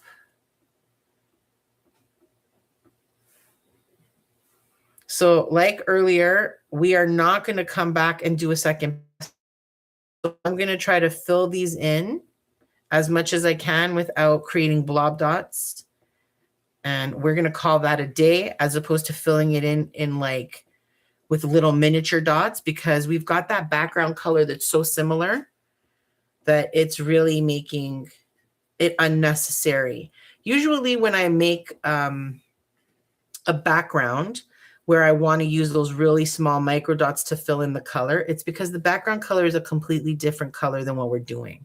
So example, I paint the whole background black and then transfer a chalk image onto it of an angel and then dot paint the angel. Well, the background is still black. So whatever colors I use for the angel, if I want to make sure that you can see that her little skirt is filled in with pink, then I've got to fill in a lot of pink dots so that you're kind of still seeing the black dots, but your brain is ignoring them and is focusing on, you know, the dots that make up her dress, so that you know that's exactly what it is and not just, you know, a black blob.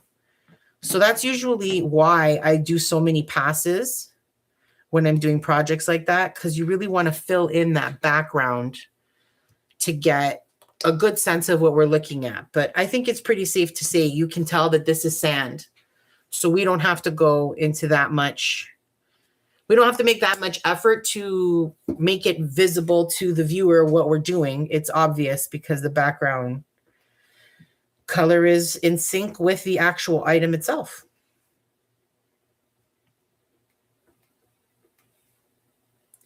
I really like this explosion of dots technique where you put a whole bunch. Ooh, I see you. Yeah. Yeah, this paint is definitely old. I'm so sad about it. I went looking for another bottle of this paint at the Dollar Tree the other day. And that's when I found out they don't sell this brand anymore, because I went to 2 different Dollar Trees and neither of them had it. So I cried in the parking lot. No, I'm kidding. But I'm still bitter, even if I didn't cry. I was not happy because I like these colors. And again, the texture of the paint is good. So it's disappointing, but I'll have to try what they have in place, because they do have a craft paint there. It's just not the same brand.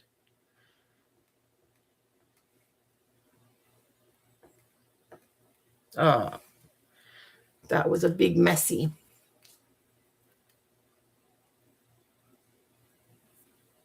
Ooh, that was beauty. That was a beauty.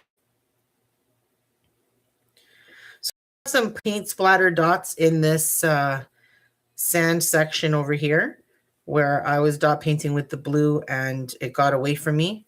So I am being aware of that and trying to cover those dots whenever I come across them. Even though I cleaned them up so many times, there's still a lot that made it through.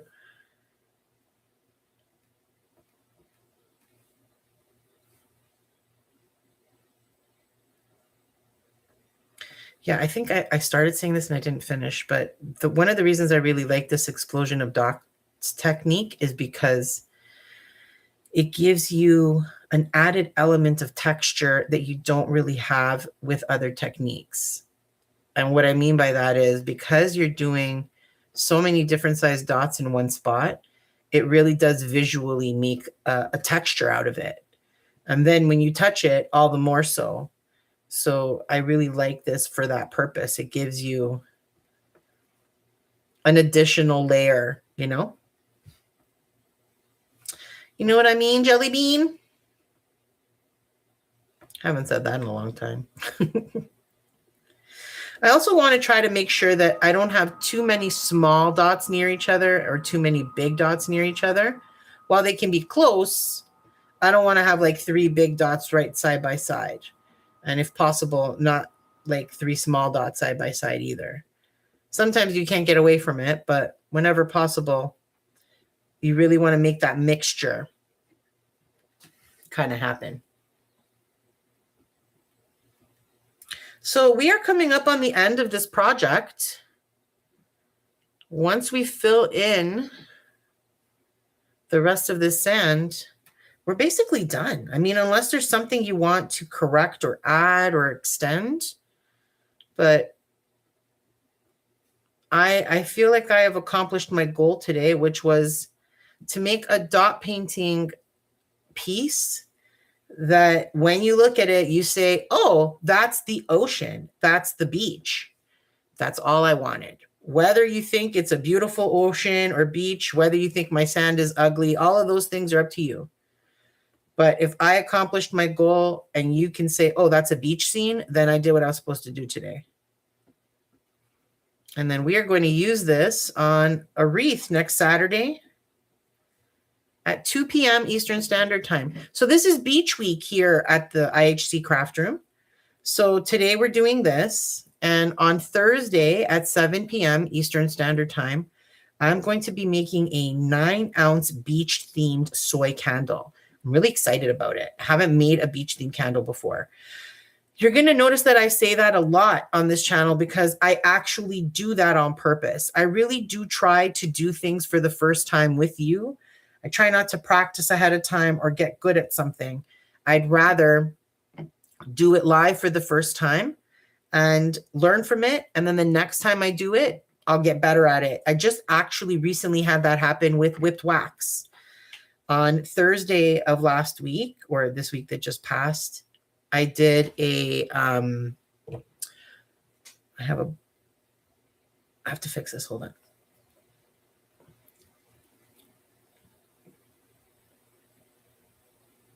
Okay, that one had a little tail, so there was something stuck in the paint. And I hate when that happens because you can't prepare for that. Anyway, what was I saying? Oh yeah, I made a whipped wax daisy candle this week. So it was, poured up to a certain point, then whipped wax on top, and then a daisy on top of it. Came out super duper cute. I'm so happy with them. But the thing that I was really pumped about was that I really improved in my ability to do, oh, that literally dropped right on there. Hold on. Man, for a paint that was supposed to be the best consistency, you're behaving the worst. What does that mean? I'm trying to not touch any other dots while I wipe this up so that I don't have to correct 2. And so far, I actually managed to do that. Good for me. Yippee. Okay. I'm actually going to put some more paint in here. I think maybe the reason this has happened is because I'm scraping the bottom of my palette. Or at least that's an excuse I'm going to stick with. Okay. Okay, so as I was saying, I made this super cute whipped wax daisy candle. And the thing that I was the most excited about was how the whipped wax turned out. I've made, I think I counted the other day, I have 5 or 6 whipped wax tutorials on my channel. And you can watch the progression of how I get better at the whipped wax if you watch them in order. You'll see the first time how it went and all the way up to the last time, which was this weekend, or actually on Thursday. And I got it at the perfect temperature. It poofed the perfect way. I was so jazzed. It was such a moment of taking the training wheels off your tricycle. You know what I mean? It's like, look at me ride my bike down the street like a big girl. And I'm super proud. I was like really happy with the way they turned out. So now we'll see if I can repeat that success the next time I do a whipped wax candle. Because that's the other thing about it, right? Like I don't do the exact same projects all the time. I'm always trying to make new creative projects for my channel so that I can inspire you to be creative as well. And so I'm probably not going to do another whipped wax candle for several months. But when I do, I am going to probably watch my last tutorial on it and see if I can, mimic it and get to that same great result. But I was so jazzed this week. It really was like it's nice when you put the effort into something and it actually pays off. It's nice because it feels like this world's not like that anymore. You work hard and nobody really cares. This hustle culture is garbage. I really hope that the next few generations do it better than us because we have not done well in the last few decades, I'll tell you. The world that I experienced in my 20s is not the world I'm living in my 40s. That is for damn sure. For shizzle. All right, we are in the home to kind of go back and be like, oh, I need a spot there and maybe one over here. Because I'm not doing a second pass, as I mentioned earlier. But I'm happy with the way these have filled in. I don't need this to be a blanket of dots because we've got that base color that is in the same family.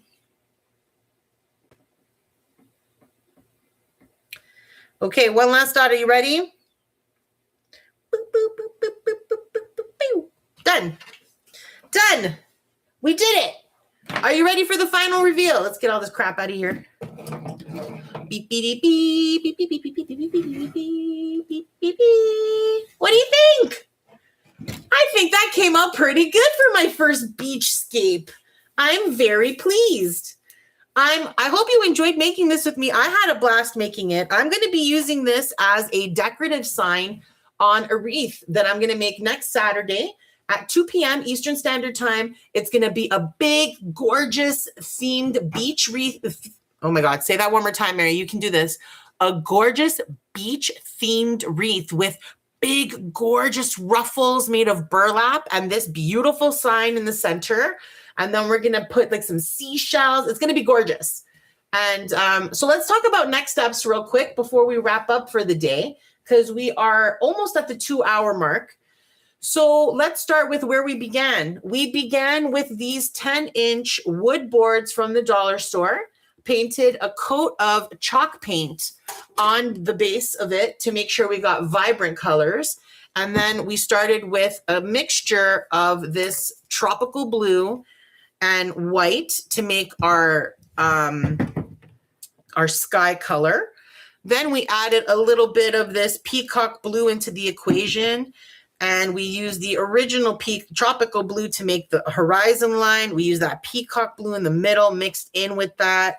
And then we lightened up the color even more to make this in-between section. We added some white waves. We made our clouds. We put in our bird, a nice sunshine in the corner using this gorgeous, stunning, bright yellow. And on the bottom here, our sand, the background color is this cashmere tan mixed with white, and then the dots on top are just the cashmere tan. And that's how we made this beautiful sign. Now, since we didn't use any chalk pencils for this project, there's nothing to erase, but I would highly recommend letting this dry for at least 12 to 24 hours so that it's really fully dry. And then I'm going to go ahead and add myself 2 thin coats of varnish over top. This is just to protect my dots and my project because, hey guys, we just invested 2 hours of our time making this beautiful thing. I want to make sure it lasts. So I'm going to cover it with 2 thin layers of varnish, and then it'll be ready to use for my wreath on Saturday. So I'm super excited about it. I hope you join me. And if you're catching this in the replay in the future after I've already made the wreath, Mary from the future will add that right up in the corner over here if you want to see the wreath once we've completed it. Unfortunately, if you're here live, it hasn't happened yet. So come join me on Saturday and we will make it together. I had a blast making this project. I hope you enjoyed making it with me. I have a ton of beginner-friendly projects like this one on my channel. many that are in this step-by-step, in real time, live stream kind of format, but obviously in a replay because the live is no longer happening. There's tons of projects like this one available on my channel. But if you don't have 2 hours to invest and you want just some creativity and some ideas, I also have a bunch of videos that are 5, 10, 15 minutes long, highly edited, sped up hands, but still lots of Mary app, but just not 2 hours. It'll be more like 10 or 15 minutes. But everything is beginner friendly. Everything is step by step. I try to always recommend untraditional dotting tools. So things you can get around your home, like toothpicks and Q-tips and pencils and the tops of paintbrushes to use, just so that you can always dot along with me, whether you have dotting tools or not. I really enjoyed making this project with you. I hope you enjoyed making it with me. And if you did, if you could hit that like button, it really does help me out. Consider telling a friend who might be interested in learning about dot painting. And don't forget to subscribe so that we can continue to get crafty together. Toodaloo.